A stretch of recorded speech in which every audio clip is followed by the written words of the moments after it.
Yeah, Rich Van Tassel back with you, and of course, recording audio for WBJL Radio. And yes, you. We are continuing on part three, the final of the game picks for week one of the NFL season. We're starting now with the Miami Dolphins. They're traveling to Seattle to play the Seahawks. Injuries first for the Miami Dolphins, all questionable. Mike Pouncey, the center. Jelani Jenkins, the linebacker. Isaiah Pead, the running back. Devontae Parker, the wide receiver. For the Seattle Seahawks, Stanley Jean-Baptiste, the cornerback, is on injury reserve. Jordan Hill, defensive tackle, is on injury reserve. Thomas Rawls and Thurl Simon, a running back and cornerback, respectively, are questionable. And Jermaine Ifedi, offensive tackle, is doubtful. Miami traveling to Seattle, we know that's always a tough travel. I don't think you can travel any further in the NFL from Miami to Seattle. I can't imagine there's a longer distance. So we're going to see how much of a toll that will take on them. Of course, Seattle is a tough place to play, just as is. I have Seattle going to the Super Bowl. However, there's just something I don't like about this game for them. I think Miami's going to come out with something to prove. I'm not expecting the Dolphins to win this game, but I think they're going to really surprise Seattle. We saw how Seattle didn't start off too well last year. They lost a couple games. So I think, of course, you do have this situation where Seattle's talking about protesting the national anthem again. I'm not getting into that as far as, the political or any of that nature. I'm just saying that I don't know if that'll take away from their focus a little bit. I just see this being a close game, but Seattle able to pull it out late with some heroics from Russell Wilson. I like it to be 24-20 for the Seattle Seahawks. Next up, the New York Giants are playing to Dallas to play the Cowboys. Injuries for the visiting New York Giants. Will Johnson, their fullback, is on injury reserve. Darian Thompson, their safety. Jonathan Casillas, a linebacker, questionable. Ben Edwards, the wide receiver, is on injury reserve. For the Dallas Cowboys, Randy Gregory is out. Charles Tapper, the defensive end, questionable. Tony Romo, of course, is out. Ronald Leary, a guard, questionable. And Mike McAdoo, the defensive end, is out. So an already suspect Cowboys pass rush is without two of their best pass rushers in Gregory and Mike McAdoo. And Charles Tapper, a rookie pick. Anyone, it's all hands on deck in that pass rush for the Cowboys, so any injury will certainly affect them. He's questionable if he can't play. I really see a hard time for the Cowboys in this game. The only thing is that the New York Giants have never beaten the Cowboys in week one. Now, we know I'm a Cowboys fan. I picked the New York Giants to win last year. Okay, so I'm not going with the homer thing here. I don't know what Dak Prescott's going to bring to the table now that a team can be able to game plan against him. Ezekiel Elliott has to be sharp all season long for this team to have any hope.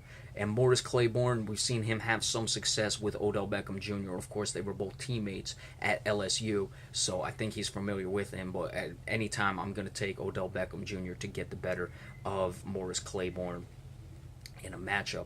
Eli Manning, I expect to be sharp.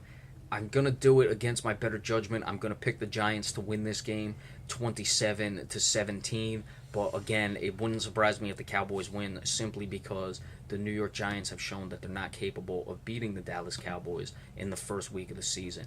And I have a little question about the Giants' run defense, so we'll see how that goes. But the Giants, I'm picking to win 27-17. Okay, next up, the Detroit Lions travel to Indianapolis to play the Colts. For the Detroit Lions, their injuries, Josh Bynes and Jonathan Bostic, both linebackers, both are on injury reserve. For the Indianapolis Colts, Henry Anderson, defensive tackle, is out. The rest are all questionable. Clayton Gathers, safety. C.O. Moore, linebacker. Darius Butler, cornerback. Andrew Luck, quarterback. Detroit, we know how well they finished last year. Indianapolis, there are some question marks with that offensive line. Andrew Luck, I'm expecting him to play. If not, they could be in some trouble.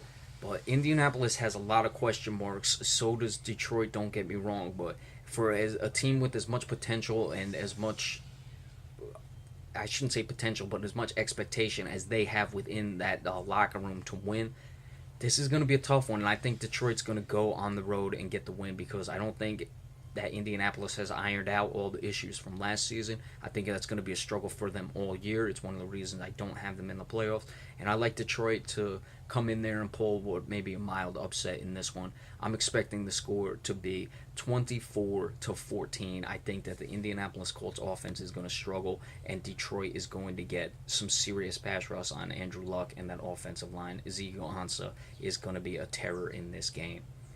And then last, the Sunday night game, The New England Patriots traveling to Arizona to play the Cardinals. Of course, we know Tom Brady is suspended for this game and then the following 3 games. The injuries for the visiting New England Patriots, all questionable. Shea McClellan, linebacker. Trey Flowers, defensive lineman. Shaq Mason, offensive lineman. Malcolm Mitchell, wide receiver.